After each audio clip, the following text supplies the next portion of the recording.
এখানে আমি আলু ফুলকপি আর মটরশুঁটি দিয়ে একটা তরকারি বানিয়েছি। এই রেসিপিটা আমি এবার শুরু করব। আমি আজকে আলু ফুলকপি মটরশুঁটি দিয়ে একটা তরকারি বানাবো। তার জন্য প্রথমে আমি কড়াইয়ে জল দিয়ে দিলাম আর জলের ভেতরে আমি 1 চামচ লবণ দিয়ে দিলাম।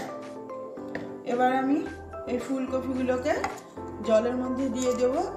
1 থেকে 2 মিনিট একটু গরম জলে থাকলে এর ভেতরে যদি পোকা থাকে বেরিয়ে যাবে, আর গ্যাস অম্বলের সমস্যা থাকলেও সেটা অনেকাংশেই কম হবে। এবার জলটা আমি গরম হলে 2 মিনিট পরে আবার খুলে নেব।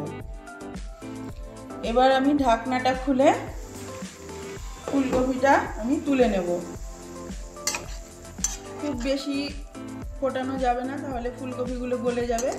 1 থেকে 2 মিনিট তাহলেই কিন্তু হয়ে যাবে। বেশি ফোটালে কিন্তু ফুলকপিগুলো গলে গিয়ে তরকারিটা আর খেতে ভালো লাগবে না। এবার আমি ফুলকপিগুলোকে সব তুলে নিলাম। কড়া গরম হয়ে গেছে। এবার আমি কড়াই তেল দিয়ে দেব। তেলটা গরম হোক। তেল গরম হয়ে গেছে। এবার আমি ফুলকপিগুলোকে দিয়ে দেব।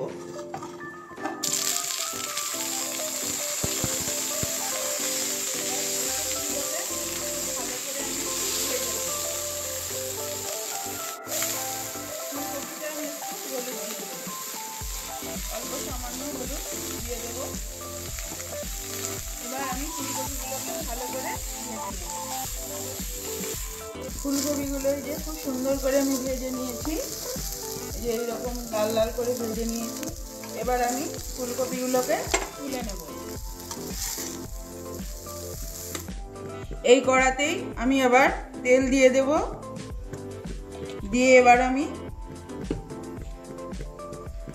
ফুলকপিতে দেওয়ার জন্য আলুগুলোকে ভেজে নেব।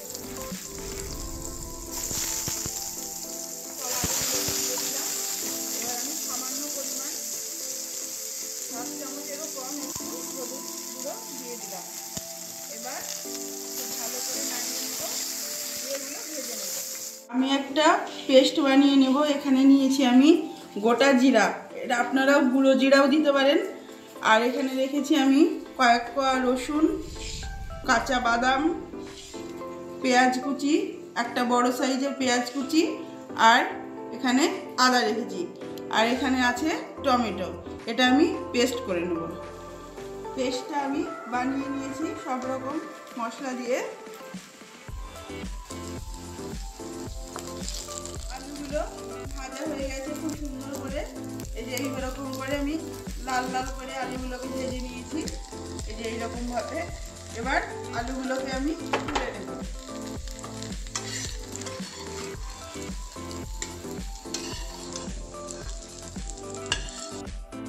এবার এই কড়াতে আমি আর একটু তেল দিয়ে দেব। তেলটা গরম হতে থাকুক। তেলটা গরম হয়ে গেছে। এবার আমি ফোড়নে দেব দারচিনি, 2টো শুকনো লঙ্কা, তেজপাতা, লবঙ্গ,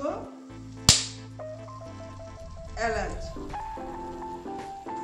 আর দিয়ে দেব আমি কালারের জন্য একটু চিনি। এবার আমি খুব ভালো করে মশলাটা ভেজে নেব, খুব সুন্দর একটা গন্ধ আসা পর্যন্ত। খুব সুন্দর একটা গন্ধ বেরিয়েছে। এবার আমি যে মশলাটা পেস্ট করে রেখেছিলাম সেটা দিয়ে দিলাম।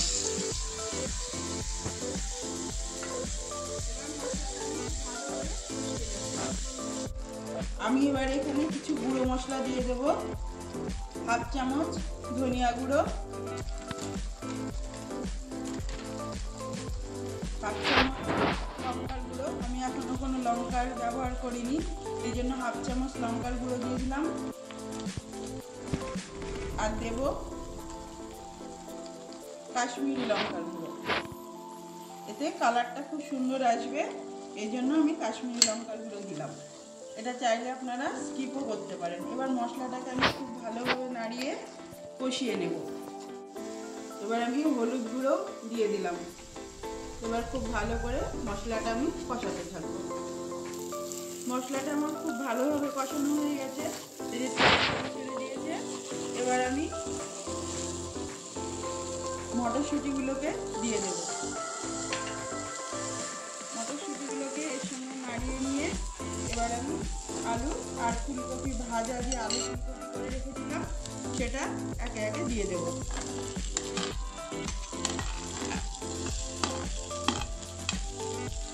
এবার মশলার সঙ্গে এইগুলোকে আমি খুব ভালো করে আলু ফুলকপিটাকে নাড়িয়ে নেব। খুব ভালো করে মশলাটা কষিয়ে নিয়েছি। এবার আমি অল্প অল্প করে জল মিশিয়ে দেব।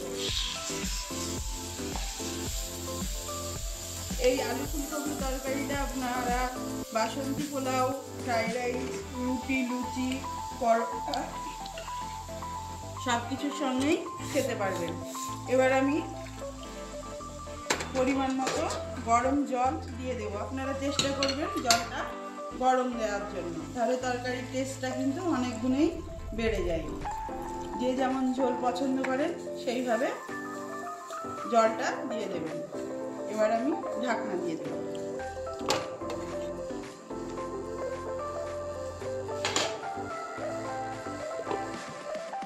লবণটা দিতে আমি ভুলে গেছিলাম। এবার আমি লবণটা দিয়ে দেব। পরিমাণ মতো লবণটা আপনারা দিয়ে দেবেন তরকারি বুঝে। এখানে আমি হাফ চামচের একটু বেশি লবণ দিয়ে দিলাম। আপনারা যেমন তরকারি সেইভাবে লবণটা বুঝে দেবেন। এবার আমি একটু নাড়িয়ে নেব। এবার সেদ্ধ হওয়া পর্যন্ত অপেক্ষা করব। এবার ঢাকনাটা আমি খুলে নেব। সব কিছু খুব ভালো করে সেদ্ধ হয়ে গেছে। এই যে আলু খুব সুন্দরভাবে সেদ্ধ হয়ে গেছে। এবার আমি 1 চিমটি গরম মশলার গুঁড়ো দিয়ে দিলাম। এবার নামিয়ে দেব।